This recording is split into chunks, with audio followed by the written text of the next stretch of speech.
Americas as anything other than a marketing organization for the American medical industrial complex is clearly naive. 6 months of support for confinement measures to prevent the spread of COVID-19 to bonobos at the world's only bonobo sanctuary in Democratic Republic of Congo, $60,000.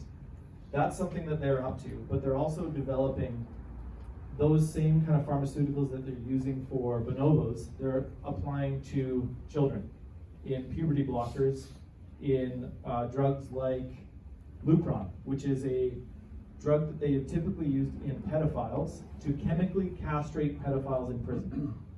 That is a current use of Lupron, now applied to children in Canada.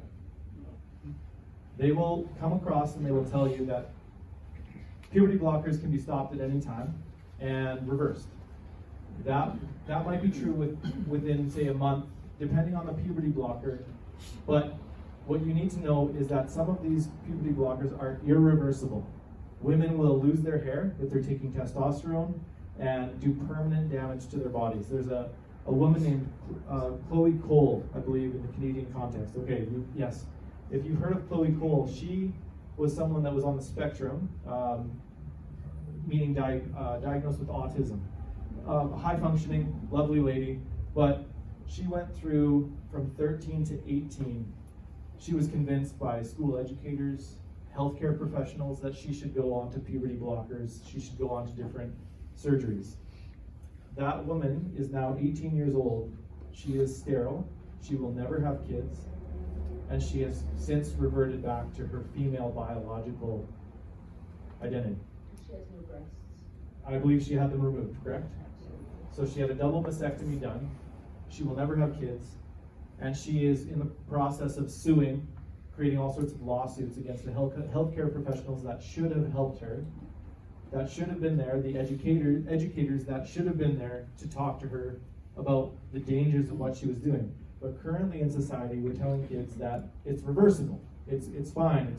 They're just expressing themselves. That's not right. We don't allow kids to drive cars prior to 16. Yet we're giving them drugs that we would apply to a pedophile to chemically castrate them. We don't allow kids to have tattoos prior to 16.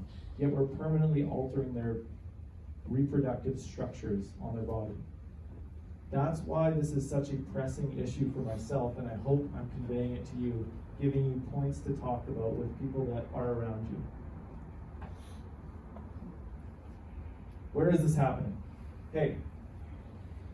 Well, Vancouver, Calgary, Edmonton, Winnipeg, London, Hamilton, Ontario, Toronto, Ottawa, Montreal, Halifax. These are all of the cities that are currently having some sort of gender identity clinic in them.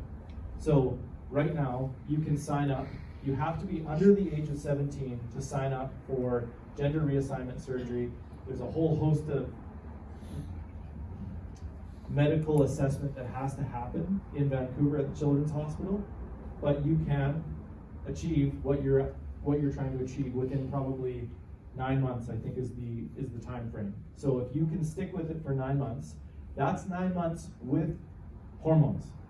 So the moment you walk in, you're already beginning that process. The doctors, the clinicians, the mental health people that are supposed to be assessing you, as a, say, 16-year-old person, you can already start to access puberty blockers, hormones, all of that kind of stuff.